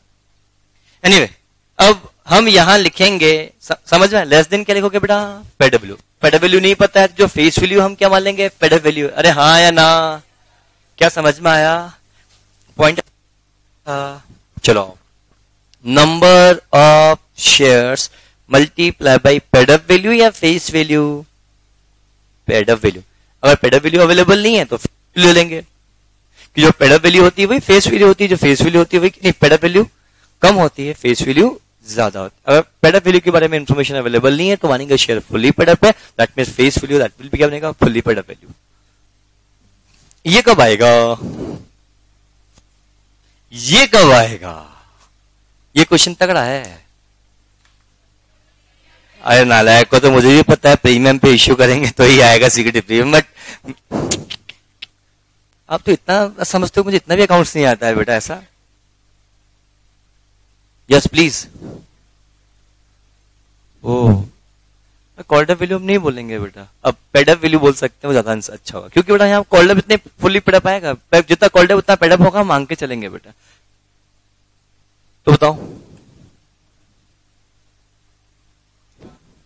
तो कॉल्ड अप लूं या पेड अप लूं या फेस वैल्यू लूं? कॉल्ड अप मत बोलो बेटा, समझदा। If share issued at exceeds क्या बेटा आपके पास? Paid up value. आप लोग बोलते अभी भी क्या बेटा? Sir face value. गलत। अभी आपसे किन जवाब ईमानदारी से था कि सब फेस वैल्यू से ज्यादा प्राइस पे इश्यू होगा तो हम लिखेंगे? रिदीमा का जवाब तो था, मुझे पता है। फेस वैल्यू नहीं आएगा, अब क्या आएगा बेटा यहाँ पे? बेटा पेड अप वैल्यू आएगा। समझ में आया कि नहीं आया? क्योंकि 6 रुपए का पेड अप वैल्यू शेयर 8 रुपए पे इश्यू करे तो भी 2 रुपए प्रीमियम है ना। 6 रुपीज का पेड अप वैल्यू का शेयर बेटा अगर मैंने 8 रुपीज पे इश्यू किया तो इज माई व्हाट? प्रीमियम। अरे यार नहीं समझ में आया, क्या बाउंस हो रहा है कंसेप्ट? ऑब्जर्व करो धीरे धीरे बेटा, धीरे धीरे उतर रहा है। एक बार चढ़ गया इसका नशा तो बहुत आसान है, बहुत आसान चैप्टर है बेटा। फिर ये समझ में आया कि नहीं बेटा? बस अकाउंट का नशा चढ़ना चाहिए एक बार बेटा, एक बार ना धीरे धीरे अगर खून में उतर गया ना, मैं ईमानदारी से बोल रहा हूँ, दौड़ेगा फिर ये बस है ना। बस एक बार खून में बस घुसना चाहिए, एक बार कैसे घुसता है बस घुसाना आपको आना चाहिए। घुसाने का तरीका मैं बता रहा हूँ, कोशिश पूरी करो। एक बार यहाँ घुस गया फिर निकलेगा नहीं, ये मेरा वादा है बेटा चीज के लिए। और रिगार्डिंग माई पॉइंट्स, तो यहाँ पे बेटा नंबर ऑफ शेयर्स री इश्यू, बेटा यहाँ पे भी री इश्यू है ना, सब लिखा नहीं है मतलब गलत है ऐसा, यहाँ लिख दिया री इश्यू। अंजलि मैंने कहा बोला री इश्यू? क्यों नहीं पता सर? नींद आ रही है सर, भूख लग रही है, तो थक गई हूं sir. Issue multiply by excess of paid up value, that's it. ये एंट्री हो गई। अभी तक तो ये एंट्री वो आसान लगती थी, पर मुझसे पढ़ने के बाद ये एंट्री भी टफ लग गई आपको। तो साहब अकाउंट्स को आप टफ कर देते हो जबरदस्ती के, क्यों विशाल? आप सुस्त कैसे हो? क्या बात हो गई बेटा? क्या टेंशन चल रही है? कुछ याद आ रही है? नहीं आ रही है? क्यों नींद आ रही है? चलो ध्यान समझना। क्या सभी को समझ में अच्छे से आया? बोलो। रात को लेट सोए थे बेटा? पढ़ाई ज्यादा हो गई होगी बेटा मोबाइल पे?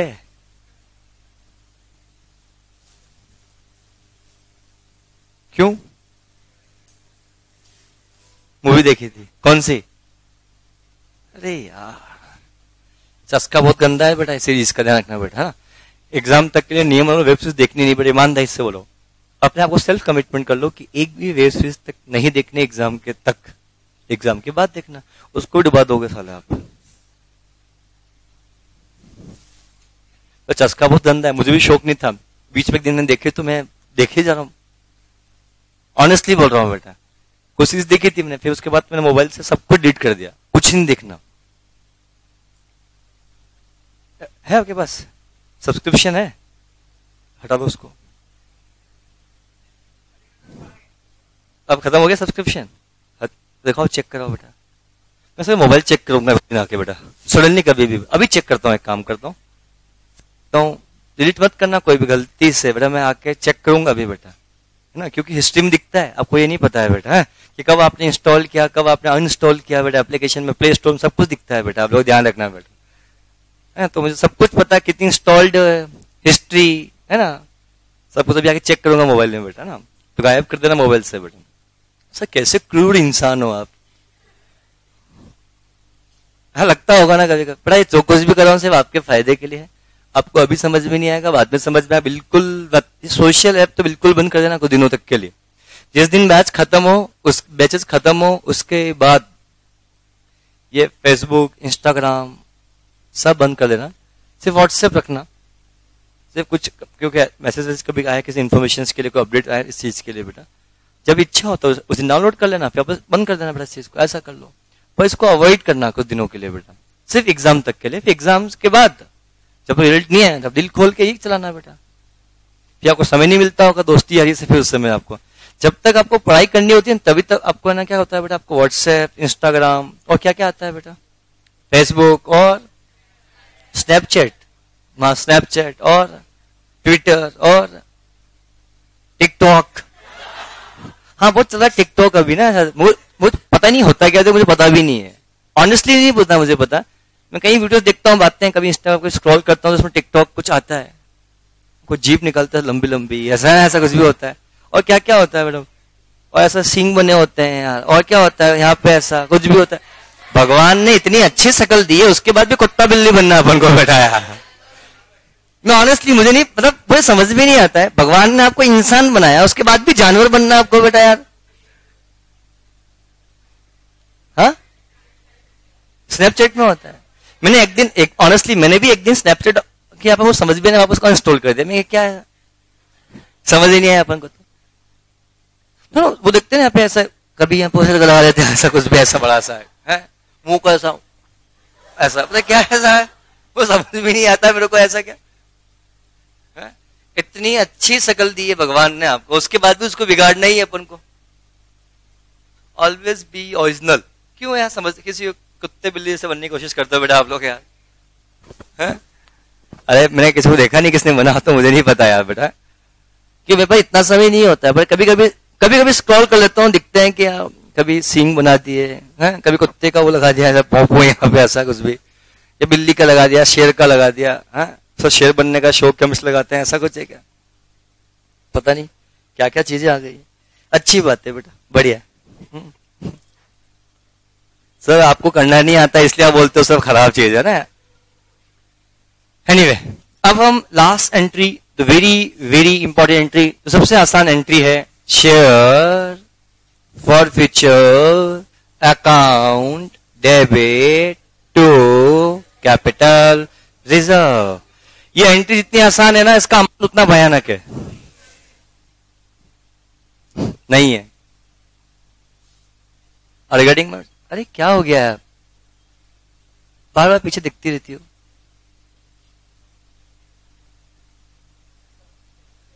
मैंने तो पढ़ाना शुरू नहीं किया अभी तक, तो बेटा मजाक मस्ती कर रहा हूँ कब से। अभी समझ में नहीं वो भोंपू बनने की बात, कितना ब्रेक हो गया आपका बेटा वो है भोंपू।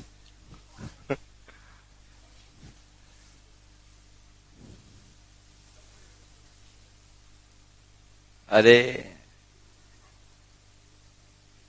ये कौन शौकीन इंसान है लड़कियों की चप्पल पहनता है बैठा है ऐसा?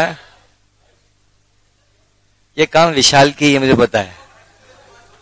मुझे पता है चप्पल धीरे से पांव से सामने की पीछे आपने नहीं किया आपने, आपको आपके अटेम्प्ट की कसम है, तो अपने आप चली गई, गलती से हो गई तो हर्ष नहीं कर सकते हम, मासूम। यस प्लीज, अब बातचीत नहीं, बहुत मस्ती कर ली बेटा अपन ने, ब्रेक भी हो गया आपका 5-7 मिनट का बेटा। ये अमाउंट कितने से जाएगा, इस चीज के बारे में बड़े ध्यान समझना। सबसे पहले शेयर फॉरफिट का अमाउंट कैपिटल रिजर्व में तभी जाता है अगर जिन शेयर को हमने फॉरफिट किया है, अगर उनको हमने वापस से क्या कर दिया है बेटा, रीइश्यू। पर जिन शेयर को हमने फॉरफिट किया उनको अगर हमने रीइश्यू नहीं किया है तो उनका अमाउंट, शेयर फॉरफिट का अमाउंट कैपिटल रिजर्व में कभी भी नहीं जाएगा।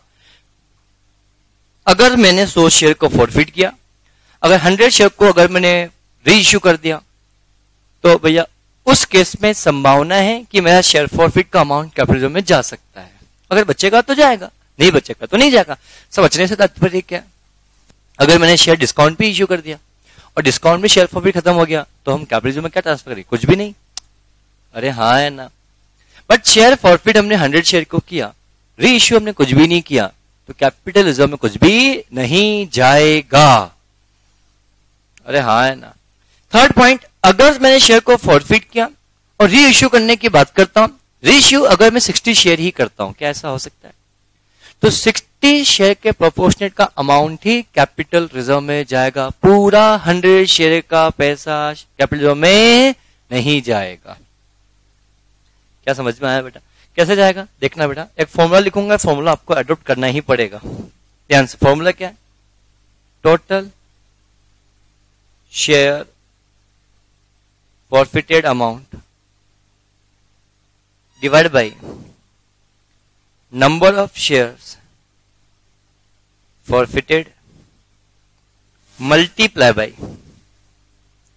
Vishal number of reissue of forfeited shares less share forfeited account debited in entry of reissue। सही तो हमारा तरीका ही अच्छा था, इतना कौन याद करे बेटा? हाँ सर, मानता हूं बेटा, 2 मिनट लॉजिकल समझना, आपको एक बार में हर चीज समझ में अच्छे से आपको आएगी। देखिएगा आप लोग, देखो आप लोग, लिख लो एक बार, ये हम समझने की कोशिश करते हैं।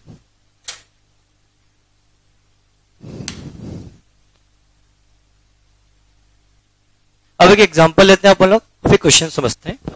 लेट एग्जांपल, मान लो यहां पे बेटा कुछ भी अमाउंट है। लेट एग्जांपल, यहां अमाउंट है इस एंट्री में बेटा, मान लो 22,000 करे चलो, और हमने कितने शेयर फॉरफिट किए बेटा? लेट एग्जांपल ये हमने 1100 शेयर्स हमने फॉरफिट किए। कैसा हो सकता है? और 1100 शेयर को फॉरफिट भी करने के बाद हम री इश्यू भी कर दिया पूरे शेयर्स को, और यहां पे अमाउंट कुछ भी नहीं है तो नील। मान लो यहां अमाउंट कुछ भी नहीं है तो यहां पे अमाउंट कितना आएगा बेटा? नील। अरे हाँ है ना, अब आया समझ बेटा आपको? नील। यहां पे इसका मतलब क्या? री इश्यू में हमने कितने से डेबिट किया? कुछ भी डेबिट नहीं किया, तो यहां अमाउंट कितने से आएगा? नील। अरे हाँ, यहां अमाउंट कितने से आएगा? जितने से ये है।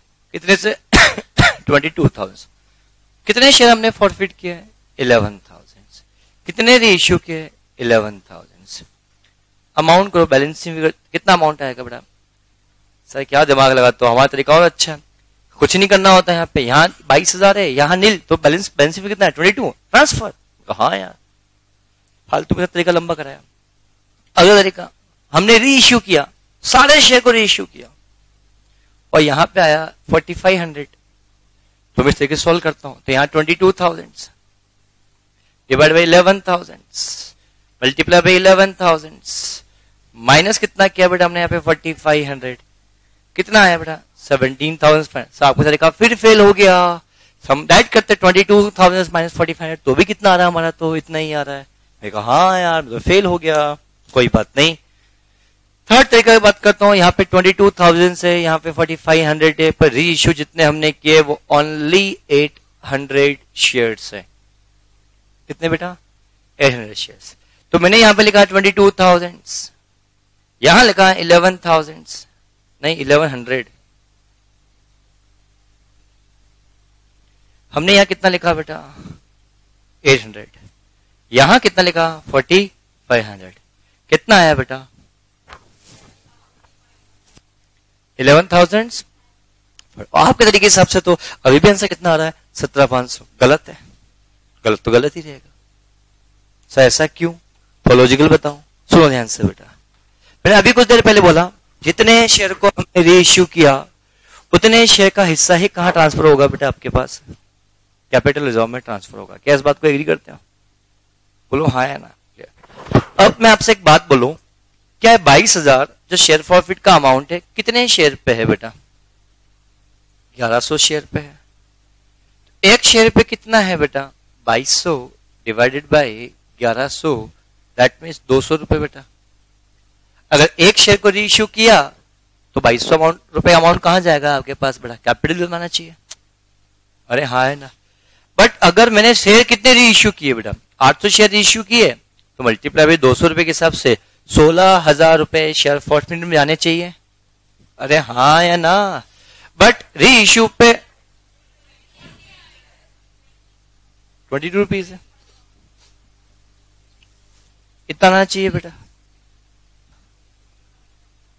हाँ इतना यहां जाएगा बेटा। बट क्या इस शेयर पर इश्यू पर 400-500 डिस्काउंट दिया, कितना जाना चाहिए बेटा, कितना आया बेटा, लॉजिकल आंसर। इसलिए मैंने एक फॉर्मूले बना डाला मैंने अपने हिसाब से, तो फॉर्मूला को यूज करो, पुट करो, आंसर निकालो, आपका आंसर हमेशा सही है। क्या बात ही खत्म। बट इसमें फिगर आप सही पुट करना, और इसमें फिगर आपने गलत पुट किया तो आंसर भी आपका क्या आएगा बेटा गलत आएगा। अभी तक आप यूज करते थे 22,000 4,500 डेबिट किया net amount, this is wrong answer. The correct answer is this, the correct treatment is this. Just note down, wrong कर चुके हो आप लोग। Come to question number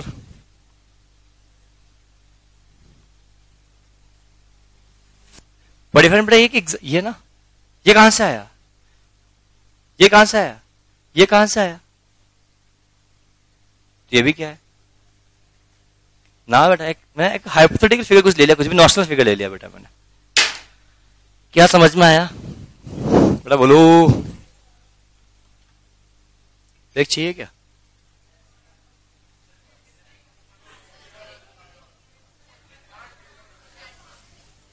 canteen नहीं खुला है,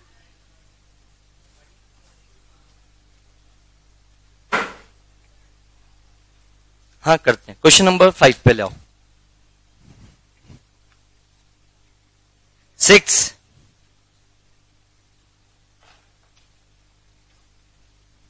क्वेश्चन नंबर 6 आपको सॉल्व करना है बस। एंट्रीज वेंट्रीज पास करनी है, नरेशन लिखने की आवश्यकता नहीं है। कैश की एंट्री भी आप पास करो, कैश को बनाने की आवश्यकता भी आपको नहीं है। करो क्वेश्चन सॉल्व, मुंह फुलाने की जरूरत नहीं है।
क्यों नहीं बन रहा है?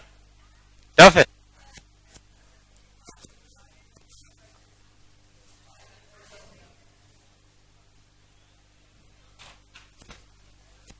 देखें आप लोग,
क्वेश्चन नंबर 6 की बात करते हैं। तो 10,000 equity share were issued at ₹20 premium, application पे 20 रुपीज, एप्लीकेशन पे 20 रुपीज, अलॉटमेंट पे 45 रुपीज, फर्स्ट कॉल पे 25 rupees, the balance amount on final call that mean 100 रुपए का शेयर 120 पे इश्यू किया जा रहा है, एप्लीकेशन पे 20 रुपीज, अलॉटमेंट पे 45, फर्स्ट कॉल पे 25, दैट मीन 90 रुपीज मिल गया, 30 रुपीज ऑन फाइनल कॉल। 20 कहां से आया? क्या सभी को समझ में आया बेटा? अच्छे से क्लियर। एप्लीकेशन पे टोटल एप्लीकेशन 15,000 शेयर्स की मिली है बेटा। 15,000 एप्लीकेशन रिसीव हुई है, इसमें 2,000 को तो 2,000 नमस्ते बोल दिया। नमस्ते मतलब रिजेक्ट कर दिया, हम आपको कुछ भी नहीं देंगे। रिमेनिंग कितने बचे बेटा? 13,000। 13,000 में 3,000 को हमने 3,000 दिए, बोलो हाँ है ना। और रिमेनिंग कितने बेटा? 10,000 को हमने 7,000 शेयर्स दिए, बोलो। तो यहाँ पे 3 कैटेगरी शेयर्स होगी, category A B C. A category हमने दिया बेटा, इसको हमने मना कर दिया। बी कैटेगरी में 3,000 को 3,000 दिया। सी कैटेगरी हमने किसको दिया बेटा? 10,000 के बदले में कितने दिए? 7,000। तो रेशियो कितना हो गया? 7:10 या 10:7? 7:10 is my ratio for third category. Clear? मैंने कल भी ये बात समझाई थी बेटा, ठीक है। अब रेशियो क्या बोलोगे? 10:7 या 7:10? 10 के बदले में कितने बेटा? 7। क्लियर? नेक्स्ट पॉइंट के बारे में जब मैं आप लोगों से यहां बात करता हूं तो अगला पॉइंट क्या होगा, तो ध्यान से आप लोग समझना। सभी से पैसा टाइमली मिला, सिर्फ अली नामक एक व्यक्ति जिसने फर्स्ट कॉल का पैसा पे नहीं किया, सेकंड कॉल का पैसा पे नहीं किया। एक जॉन नामक व्यक्ति है, उसने भी क्या किया? फाइनल कॉल का पैसा पे नहीं किया। तो calls in arrear first call पे आएगा 300 शेयर पे, जॉन के ऊपर आएगा 900 शेयर्स पे। अरे हाँ या ना? बोलो। क्लियर? That's it. ये होने के बाद जब मैं अगले पॉइंट के बारे में जब आप लोगों से यहाँ बात करता हूं तो अगला पॉइंट क्या होगा, बड़ा ध्यान से आप लोग समझना। ये होने के बाद अब फाइनल कॉल भी हो गया। फाइनल कॉल होने के बाद जिन शेयर को हमने कॉल्स इन अरियर था उनको हमने क्या कर दिया? फॉरफिट कर दिया। और फॉरफिट करने के बाद इन शेयर को हमने 90 शेयर पे री इश्यू कर दिया। बट हमने अली के 300 शेयर में 200 शेयर री इश्यू किए और जॉन के 600 शेयर में 600 शेयर में से हमने 300 शेयर क्या किया बेटा? हमने बेटा री इश्यू किया। बोलो हाँ या ना? ये पॉइंट होने के बाद जब मैं अगले पॉइंट की बात करता हूँ, री इश्यू कर दिया, दैट्स इट। अब बताओ कितना अमाउंट कैपिटल रिजर्व में ट्रांसफर होगा, ये आपको निकाल के बताना है। That's it. सबसे पहले ध्यान समझना, पहली एंट्री पास करता हूँ। क्वेश्चन पढ़ने के बाद पूरा क्वेश्चन अगर याद है तो क्वेश्चन पूरा आपसे आसानी से बनेगा। अगर क्वेश्चन याद नहीं है तो आपको दिक्कतों का सामना करना पड़ेगा। पहली एंट्री जब हम क्वेश्चन नंबर 6 के बारे में बात करने जाएं तो क्वेश्चन नंबर 6 की पहली एंट्री क्या पास होती है बेटा? Bank account debit to equity shares application. जब एप्लीकेशन मिली कितने शेयर से मिली बेटा? 15,000 शेयर में मिली। कितने रुपए से? 20 शेयर्स के, 20 रुपीज के साथ टोटल मेरे पास 3 लाख रुपए मेरे पास आया होगा।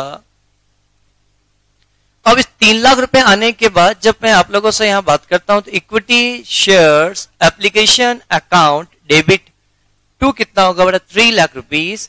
बट इसमें से कैपिटल पे उतने ही अमाउंट ट्रांसफर होते हैं जितना पैसा, जितने शेयर आप इश्यू करोगे। भले ये 15,000 शेयर पे पैसा आपको मिल गया है, बट हम शेयर कितने इश्यू कर सकते हैं? 10,000। तो 10,000 मल्टीप्लाई बाई 20 के हिसाब से 2 लाख रुपीज आपके पास आएगा। और इसी के साथ साथ एक बात बोलता हूं, जो सबसे आसान काम है, पहले 2 बैंक की एंट्री पास कर दिया करो, जिनको हमने मना कर दिया। 3,000 को हमने मना कर दिया, 2,000 को हमने मना कर दिया। 20 रुपीज के हिसाब से कितना बेटा आपके पास? 40,000। तो बट ऑब्वियसली बात, बैलेंसिंग फिर कहां जाएगा? अलॉटमेंट में आपके पास जाएगा। तो इक्विटी शेयर अलॉटमेंट की एंट्री यहां पर आपकी पास होगी। बोलो हाँ है ना? अब अलॉटमेंट पे जब पैसा मांगेंगे तो उसमें 60,000 का पैसा हमें रिसीव नहीं होगा। थर्ड एंट्री की बात करेंगे तो एंट्री क्या पास होगी बेटा? Equity share allotment account debit. ये एंट्री कब पास होगी? जब हम अलॉटमेंट का पैसा हम मांगेंगे। तो उस केस में एंट्री क्या पास होगी बेटा? मुझे बताओ। एक बात पूछूं आप लोगों से बेटा, चल छोड़ो। इक्विटी शेयर्स कैपिटल के बारे में आप लोगों से बात करते हैं। To security premium. जब हम पैसा कॉल करेंगे 10,000 शेयर्स पे ही पैसा कॉल करेंगे। अलॉटमेंट हमने कितनी को दिया बेटा? 10,000। क्लियर? मल्टीप्लाई बाई कितना बेटा आपके पास? 45। बट एक बात बताओ, 45 रुपीज में से 25 रुपीज किसका अमाउंट है बेटा आपके पास? कैपिटल का अमाउंट है। बोलो हाँ है ना? और इसमें से कितना अमाउंट किसका है बेटा आपके पास? ये तो बेटा यहां कितना है? 2,50,000 रुपीज। कितना अमाउंट है बेटा? 2 लाख रुपीज। कितना अमाउंट? 4,50,000। इतना हमने मांगा है, बट क्या इतना मिलेगा? क्या नहीं मिलेगा, क्योंकि 60,000 ऑलरेडी पैसा आपके पास आ चुका है। तो जब पैसा मिलना होगा तो कितना आएगा? 390 ही पैसा आपको मिलेगा। ये एंट्री पास होगी बेटा। बैंक अकाउंट डेबिट तो क्या बेटा आपके पास? इक्विटी शेयर्स अलॉटमेंट से ये एंट्री आपकी पास होगी। क्या ये पॉइंट सभी को अच्छे से क्लियर है? पॉइंट नंबर 5 के बारे में जब मैं आप लोगों से यहां बात करता हूं, उस केस में ट्रीटमेंट क्या होगा, बड़े ध्यान से आप लोग समझना। आप सभी ने आपके एग्जाम फॉर्म भर दिए? अब आएंगे क्या? लास्ट डेट कब है? तो भरो ना। कब भरोगे? अब सब एक साथ ही भरना, हो सकता है सबका एक साथ सेंटर है। क्लियर? जब नेक्स्ट एंट्री बात करेंगे तो नेक्स्ट एंट्री क्या पास होगी? Equity share first call account debit तो क्या? Equity share capital. बेटा बोलो क्लियर? कितने रुपए से बेटा? 10,000 शेयर्स मल्टीप्लाई बाई 25, 2,50,000।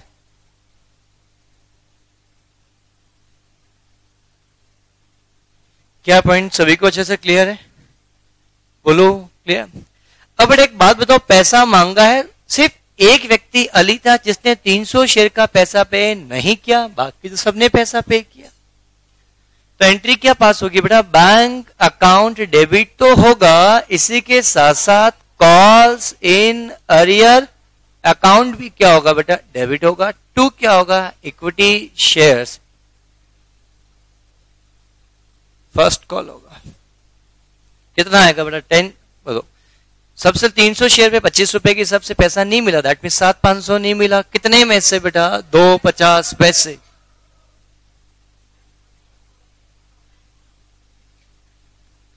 क्या पॉइंट सभी को क्लियर है?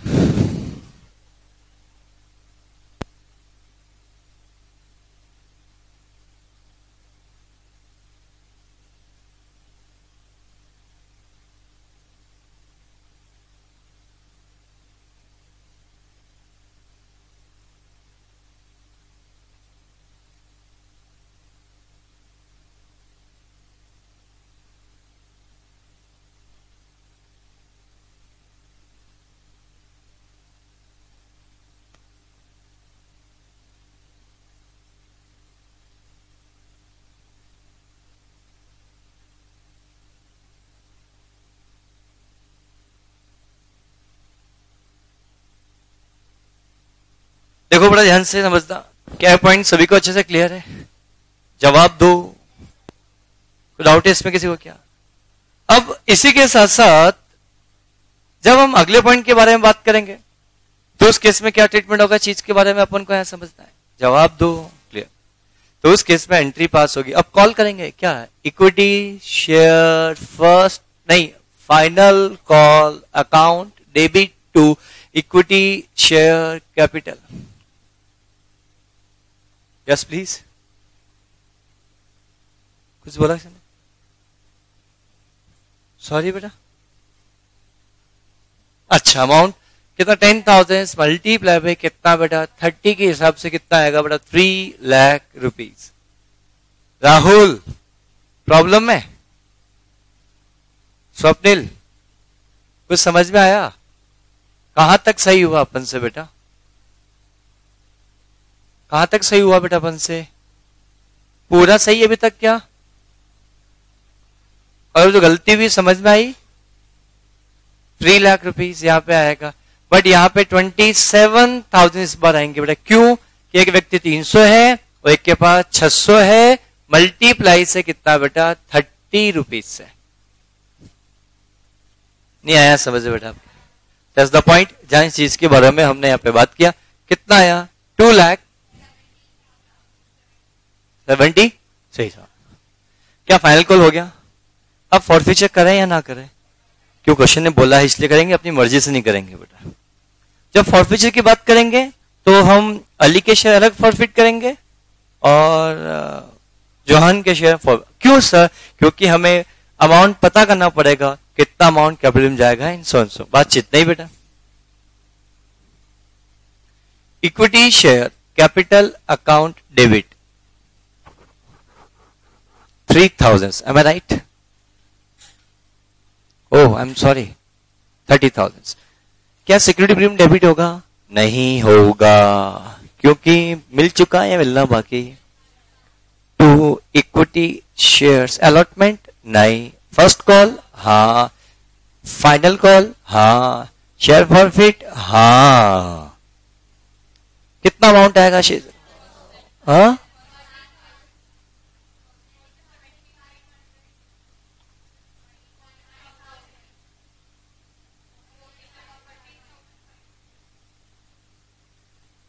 क्या समझ में आया? बोलो, निकाल के बताओ ये अमाउंट। क्या अमाउंट समझना है? देखो बेटा, 300 multiply by 25 rupees, 300 multiply by 30 rupees, 300 multiply by 65 minus 20। क्योंकि मैं 65 रुपीज में एप्लीकेशन का पैसा मिल चुका, अलॉटमेंट का पैसा मिल चुका, बट अलॉटमेंट के अंदर किसका अमाउंट इंक्लूडेड है बेटा आपके पास? प्रीमियम का। प्रीमियम का अमाउंट को हटा दिया, कितना है बेटा? 25 रुपीज, देन द अमाउंट है दिस। स्वप्निल समझ में आया बेटा? गौरव गलत हुआ? पूरा क्वेश्चन सही है अभी तक? क्या मैं आगे बढ़ सकता हूं बेटा? नहीं आया समझ में? पक्का? अब ये हमने अली का किया, ऐसा में जॉन का भी करना होगा। तो एंट्री क्या पास होगी बेटा? Equity shares capital account debit कितने से आएगा बेटा? 600 शेयर से बेटा, मल्टीप्लाई बाय 10, दैट मीन्स कितना बेटा? 6,000। टू क्या आपके पास? इक्विटी शेयर फाइनल कॉल आएगा यहाँ पे बेटा, सिर्फ 600 मल्टीप्लाई बाय 20,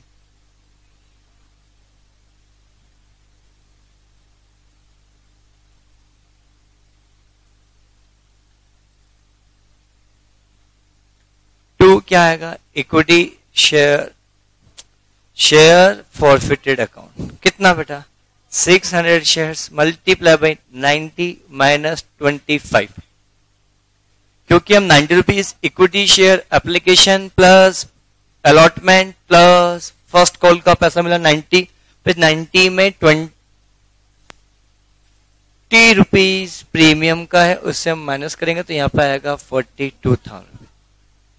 क्या समझ में आया बेटा? बोलो चेतना, कितना गलत हुआ? नहीं किया? बस क्यों यार बेटा, करो ना यार, ऐसा मत करो बेटा अपना। बस बाकी ये सही था, गुड। अंजलि बेटा इधर, ठीक है। पिंटू और तक ही किया, चलो। देशना विदक सही है। नेहल, देवांशु, श्रवण कुमार, क्या सर चलने दो जो चल रहा है वैसे सर। हाँ तो मैं अपना अश्विनी, नाम सही है, क्वेश्चन सही है, चलो ठीक है बेटा। अब इन शेयर को हम रीइश्यू कर देंगे, रीइश्यू कर दें, इसको एंट्री पास करेंगे तो bank account debit 200 multiply by 90,000 rupees. Sir यहां तो क्वेश्चन में गिवन ही नहीं है फुल्ली पेडअप या पार्टली पेडअप। बेटा 100 रुपए पूरी कॉल कर चुके थे, फुल्ली पेडअप शेयर ही हुआ, डिम्ड हो गया ना इस क्वेश्चन में। तो अगर यहाँ पे फर्स्ट कॉल के बाद अगर ये फॉरफिट करके री इश्यू करता तो आलम कुछ अलग होता। समझ में आया क्या? क्लियर? तो यहाँ पे शेयर फॉरफिट अकाउंट डेबिट होगा। स्वप्निल कुछ समझ में आ रहा है बेटा? क्या दिक्कत है बोलो ना यार बेटा, बोलो क्या प्रॉब्लम, बोलो बेटा। आप हमारे इस चैप्टर के चीफ गेस्ट हैं।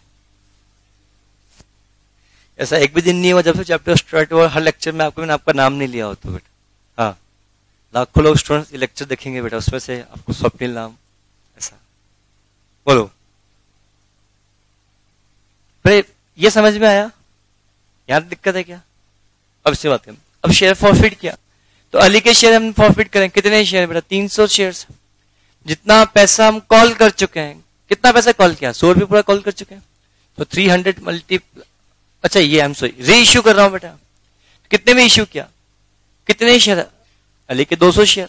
सर ऐसा कहां लिखा ना, आउट ऑफ, क्या लिखा है? Out of this share forfeit 200 share holding of Ali. तो अली के कुल शेयर कितने फॉरफिट किए? 300। कितने रीइश्यू किए? 200, तो 200 शेयर ले लिया।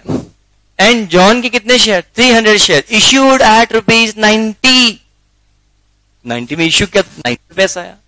कितने का शेयर? 100 रुपए का शेयर। पूरा पैसा हम कॉल कर चुके हैं ना। क्या पेड वैल्यू गिवन है? क्या फेस वैल्यू गिवन है? क्या 100 रुपए तो है। पेड वैल्यू गिवन नहीं है तो मान लेंगे वही पेड पे वही फेस, तो यहां पे आएगा क्या सब। 100 रुपए का शेयर कितने में इश्यू किया? 90 में। 10 रुपए क्या हुआ? Discount. That's the point. Exam question पूछ सकता है, सुनो, एग्जाम में क्वेश्चन पूछ सकता है कि अली के शेयर को मैक्सिमम कितने रुपए तक डिस्काउंट पे इश्यू किया जा सकता है? तो आंसर इज 45 रुपीज। 45 रुपीज, बोलो हाँ है ना? 45 rupees. Are you getting my points? क्या पॉइंट सभी को अच्छे से क्लियर है? अब क्वेश्चन ये पूछा जॉन के शेयर को कितने रुपए तक डिस्काउंट पे इश्यू किया जा सकता है?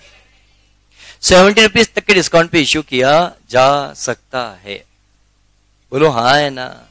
The maximum discount on John share ₹70। अरे हाँ है ना? Maximum discount on Ali shares 40। Question objective है बेटा क्वेश्चन। अगर आपको ये चीजें फंडामेंटल क्लियर नहीं तो अटक जाओगे एग्जाम के अंदर, क्वेश्चन बन गया तो बेटा, क्योंकि फिक्स तो इक्वेशन कुछ भी बन सकता है बेटा। आया समझे बेटा? श्योर।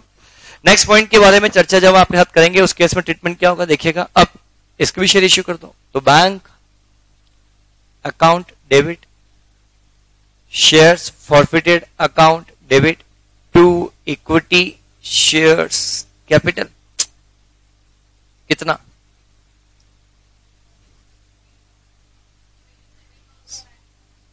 कितने शेयर? 300 शेयर्स। कितने बेटा? 90 रुपीज। कितना बेटा? 27,000 rupees. 300 multiply by 10, that means कितना बेटा आपके पास? 3000। यहाँ कितना आपके पास? अब बेटा एक बात मुझे बताओ, हमें तो शेयर डिस्काउंट पे इश्यू किया, ठीक है। अब इसके अमाउंट को कैपिटल में जाएगा, कुछ अमाउंट कैपिटल में जाएगा। पहले हम इसके बारे में बात करते हैं। तो बेटा 13,500 शेयर पे है। कितने शेयर पे? 300 पे। 200 पे कितना लेस डिस्काउंट कितना है 2000, इतना अमाउंट कैपिटल में जाएगा। क्या समझ में आया बेटा? जब 42,000 है कितने पे बेटा बोलो 600 पे, तो 300 पे कितना 21,000 माइनस 3,000 दैट मीन्स 18,000। तो बेटा टोटल मिलाकर 18 और 25,000 amount will be transfer to capital reserve. और रिगार्डिंग माई पर्स, तो अब ऐसा निकाल लो, नेक्स्ट अमाउंट ट्रांसफर कर दो बेटा। बोलो हाँ है ना, क्लियर? क्या मैं आगे बढ़ सकता हूँ बेटा? बट अगर आप बैलेंसिंग फिगर लगाओगे ना यार तो उसमें दिक्कत हो जाएगी। देखो क्यों, 35 प्लस कितना 42,000 माइनस कितना करोगे आप 2,000 3,000 करो, गलत आ जाएगा आंसर बेटा आपका। सेपरेटली करने का एक घंटे अगर पास होते फर्क नहीं पड़ता, एक्यूरेसी आपकी हमेशा बढ़ेगी, इस चीज का ध्यान समझना। बोलो हाँ है ना। हमें बेटा एक बात बोलूंगा, क्वांटिटी बिलीव नहीं करना, हमें क्वालिटी बिलीव करना है, ये ध्यान रखना बेटा।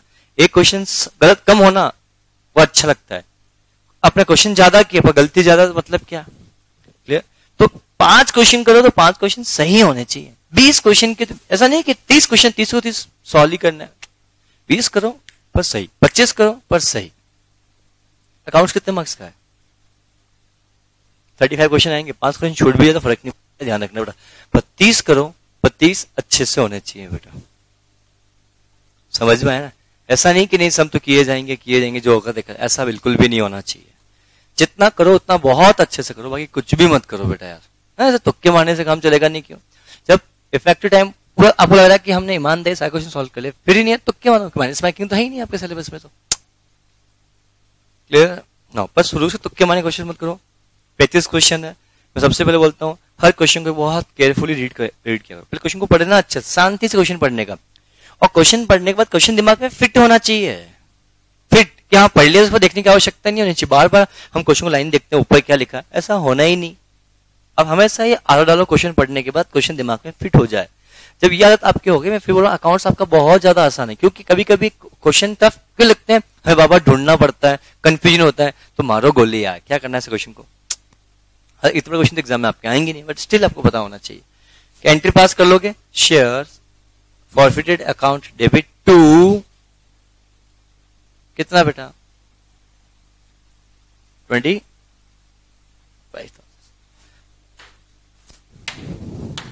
18 प्लस 7 25। समझ में आया सबने? क्या लग रहा है? थोड़ा सा आसान लग रहा है? ये सबसे टफ क्वेश्चन में से एक क्वेश्चन था, इसके बाद तो क्वेश्चन कुछ खास है ही नहीं बेटा। थक गए हो क्या? भूख लग रही है? ईमानदारी छुट्टी चाहिए। क्वेश्चन नंबर 7 होमवर्क है बेटा आप लोगों के लिए।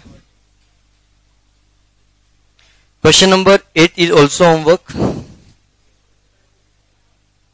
Question number 9 is also homework.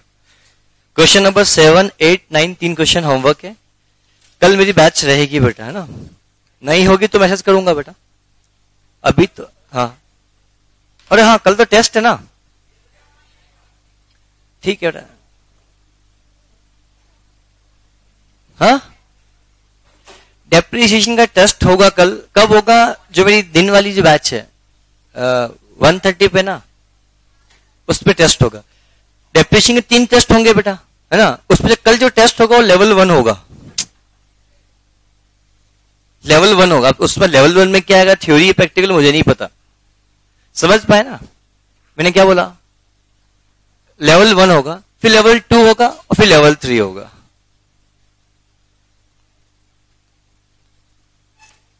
ठीक है, आज के लिए इतना ही। Thank you, have a good day.